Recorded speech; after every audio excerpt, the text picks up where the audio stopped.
Welcome everyone to our Real Insight YouTube channel. Today, we're talking about a series featuring one of the most terrifying serial killers ever created, the Korean series, Mouse. I have already brought you 14 episodes of this series. For those who haven't seen the previous episodes, I have put a card for the Mouse playlist above. Also, I will put the links for the past episodes in the description below.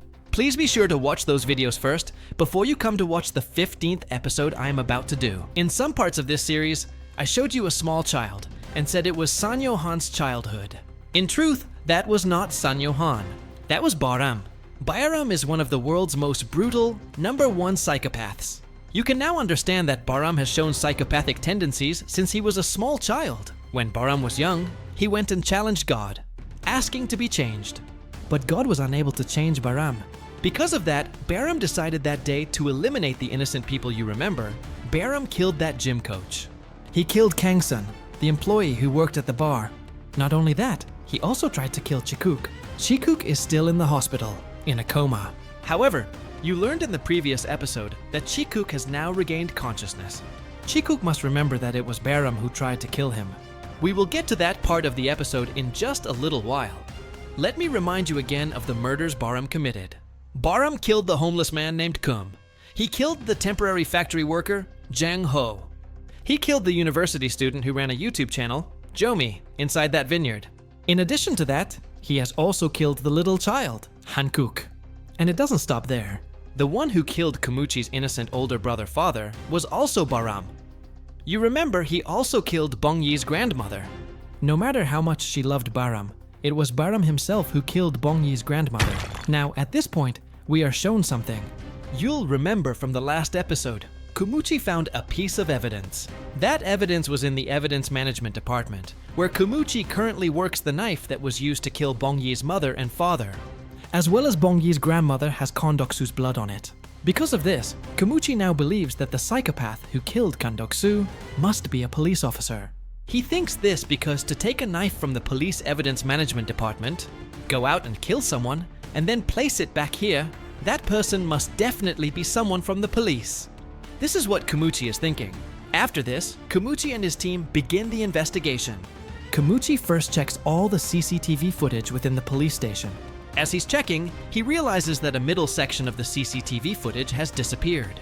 Because of this, Kumuchi gives the hard drive containing the CCTV footage to an expert to find out what is in that missing section.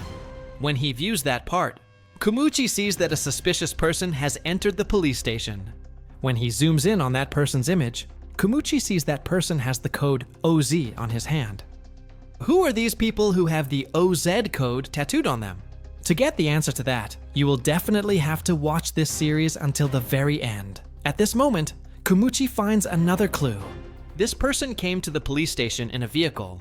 When he tracks where this person went, Kumuchi discovers that the person went to a hotel. When Kumuchi goes to that hotel, he sees it. The vehicle that the person with the OZ code used is still parked in front of the hotel. Kumuchi then goes to the reception to ask who this vehicle belongs to. However, when he comes back outside, Kumuchi realizes the vehicle that was parked outside has suddenly disappeared. As you all know, these people with the OZ code are very skilled at hiding evidence. After this, we are shown that Baram has received a phone call telling him that Chikuk has regained consciousness. Because of this, Baram, with great difficulty and fear, goes to the hospital. Now, you might have a question. If Baram is a psychopath, why is he now agonizing over the murders he committed? Or rather, why is he suffering by thinking about them? Baram started to change after Sanyo-han's frontal lobe was transplanted into him. At this moment, Baram remembers how he tried to kill his close, innocent friend, that is, Chikuk. You'll remember, Baram tried to kill Chikuk on the day of the magic show for the prisoners. Baram brought a magic box to that magic show. He pushed that box, along with Chikuk, and isolated Chikuk. It was inside an abandoned washroom nearby that Baram tried to kill Chikuk. Baram remembers that incident as well. Baram, with great difficulty, walks towards the ward Chikuk is in to see him. Kumuchi and Donggu, along with several other friends, are already in Chikuk's ward. Since Chikuk has now regained consciousness, Baram is terrified that Chikuk will expose him. However, at this moment, although Chikuk has regained consciousness, the person he speaks to directly is Baram. Baram then fearfully walks towards Chikuk, and Chikuk hugs Baram. But the other people in the ward assume that because Baram is Chikuk's best friend, as soon as Chikuk regained consciousness, he called for Baram and hugged him. Then, we are shown Baram remembering how he killed Bongi's grandmother. You'll remember, while Bongi's grandmother was working at Sanyo-han's house, she found a photo of the girl who was murdered in the vineyard from the basement. After that, Bongi's grandmother called Baram directly to tell him about it. Baram wondered who she was saying she had found out was the serial killer. Baram then went to meet Bongi's grandmother. After she gave him the photo, Baram killed Bongi's grandmother. The reason for this is that Baram always cleans up everything he does. He leaves no evidence behind. However, it was at that moment that Baram realized someone was following him. You'll remember that day, a fight broke out between Sanyo-han and Baram. Even during that fight, Baram did not see that the person following him was Sanyo-han. The truth is, Sanyo-han had known about Baram from the very beginning. We will find out what happened after that in a little while. At this time, we are shown Baram also remembering how he killed father. You'll remember, there was a live program. It was during that live program, while Kumuchi was watching, that Baram killed that innocent father. Then, we are shown Kumuchi remembering one thing. Chikuk has now regained consciousness. He realizes that if he goes and questions Chikuk, he might be able to find something out. Kumuchi then goes to meet Chikuk. At this time, Chikuk says that he doesn't remember anything at all.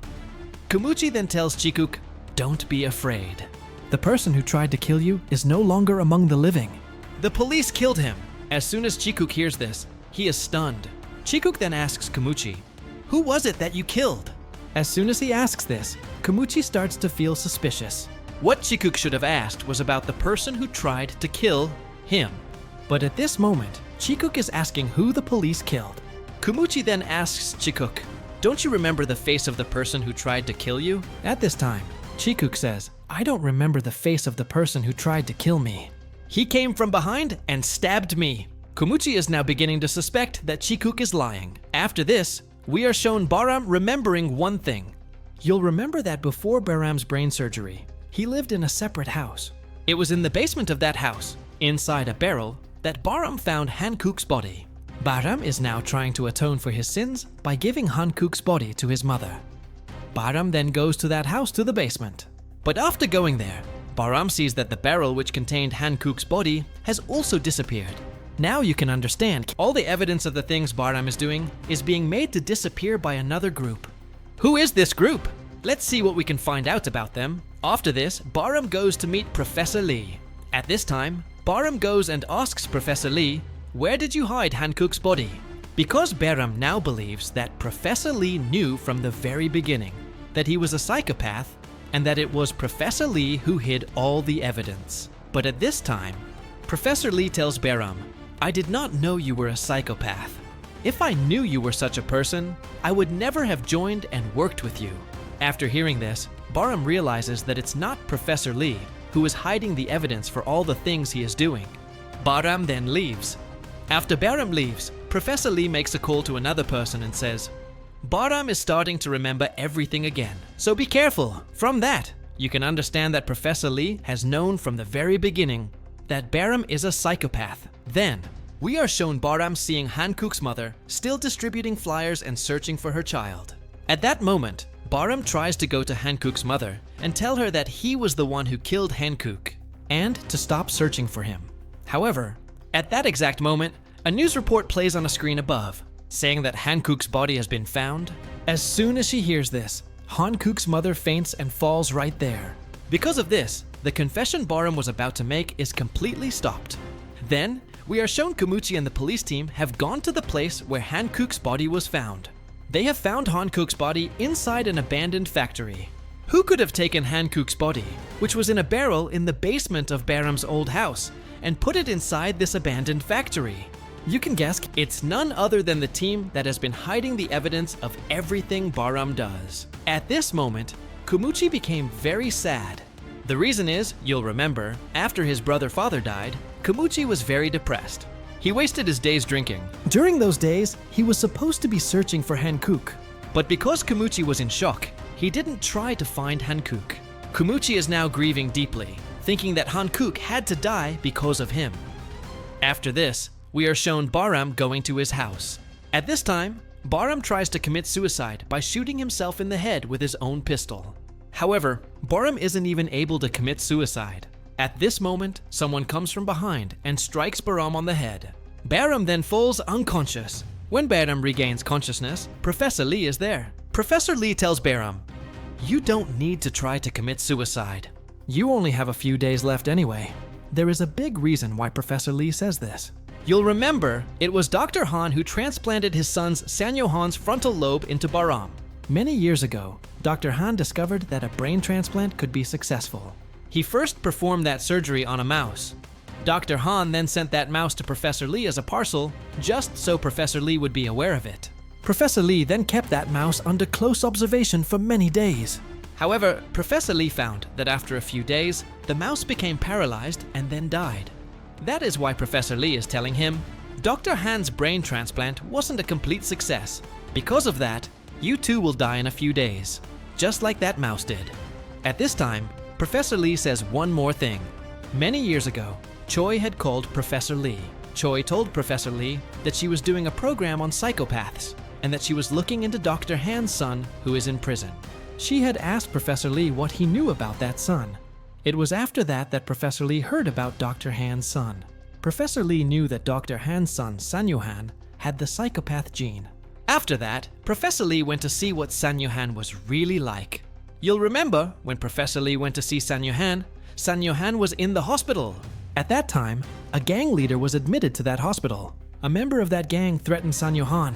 At that time, Sanyo-han pulled out a knife and scared that gang member. That is what Professor Lee saw. Because he saw that, Professor Lee thought that Sanyo-han was truly a psychopath. However, at this moment, Professor Lee tells Baram, even though he had the psychopath gene, Sanyo-han was a great person. Baram asks how that can be confirmed. Professor Lee then tells Baram, what is connected to you is Sanyo-han's frontal lobe. Even though you were a serial killer before the reason, you are now grieving over those murders is because of the great genes in Sanyo-han's frontal lobe that is connected to you.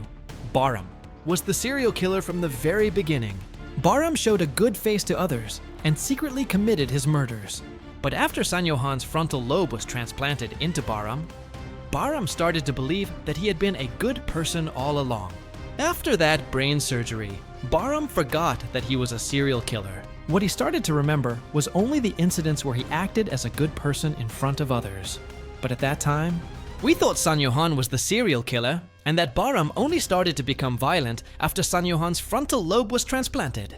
But this is what actually happened. At this time, Professor Lee tells Baram, if you commit suicide just like this, people will always think that Sanyo-han was the serial killer. Because of that, before you die, you must bring justice to Sanyo-han. Not only that, there are other psychopaths just like you. You must kill every single one of those psychopaths before you die. Then, we are shown Bongi is working with Choi. Bongi finds out that Choi has a child from the killer who murdered her grandmother. After that, Bongi stops working with Choi. Choi doesn't know about this. Choi goes to Bongi's house to ask why she didn't come to work. At this time, Bongi tells Choi directly to her face, you have a child from the killer who murdered my grandmother, so I cannot look at your face and work together with you. After hearing this, Choi feels very sad. There is a separate woman who looks after Choi's child while Choi is at work. That woman hands the child back to Choi only after Choi returns home. When Choi isn't there, this woman treats that child very brutally. Because now, people think that Sanyo-han is a serial killer, and that woman also knows that this is Sanyo-han's child. That is why that woman treats Choi's child in this brutal manner. At this time, Choi sees a small wound on her child's hand. After that, Choi needs to find out if this woman is taking care of her child properly. So Choi hides a camera because she needs to see for herself how that woman takes care of her child. After she leaves for work, just think about it. Sanyo-han was an innocent person with a pure soul. Not only did Sanyo-han die for no reason, but now his child also has to suffer because of Baram, this brutal serial killer. Let's see how all these problems in the series will be solved in the future. Then, we are shown Baram trying to find some kind of evidence, because Baram is now trying to prove to the police that he is the serial killer, and that Sanyo-han is not. But no matter how hard Baram tries, he cannot find any evidence. After that, Baram writes a suicide note and is about to commit suicide by jumping off a building. In that note, Baram writes that he is the one who killed all those people, that Sanyo-han is not the killer, and that he no longer has any evidence to prove it, and that is why he is committing suicide, just as Baram is about to commit suicide. He remembers the day Sanyo-han came to kill him. The truth is, Sanyo-han knew from the beginning that Baram was the serial killer. Sanyo-han came looking for Baram to save Han-kook and Bongi from Baram. Sanyo-han came that day with the intention of saving Han-kook and Bongi, even if it meant killing Baram. But you all know what really happened that day. Kumuchi thought Sanyo-han was the one committing all these murders.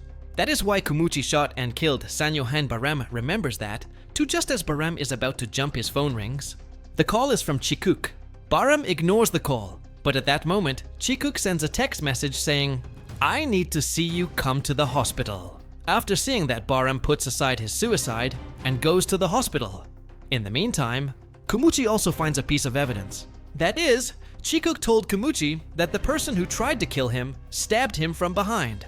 However, Kumuchi has found out from Chikuk's doctor that Chikuk has wounds on his hand.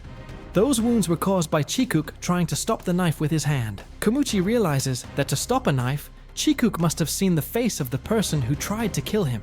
Therefore, Kumuchi realizes that Chikuk was lying. Why would Chikuk tell such a lie? Kumuchi also goes to the hospital to meet Chikuk. However, before Kumuchi gets there, Baram goes to meet Chikuk. Chikuk tells Baram, "I know you are the one who tried to kill me. I want to live in peace with my mom. Because of that, go and surrender to the police right now." As Chikuk says this, we see Baram suddenly exiting the ward. Baram is in deep shock. Then, we see Kumuchi arriving at the ward. When Kumuchi arrives, he sees Chikuk struggling in his bed in great pain. Kumuchi calls for the doctors. The doctors try to save Chikuk. However, Chikuk dies right there on the bed. Kumuchi saw Baram leaving the ward just before. Because of that, Kumuchi runs off, thinking to catch Baram. And that is how the 15th episode of this superb series came to an end. And how was today's episode? Definitely leave a comment about that below as well. I will meet you all soon with the next episode.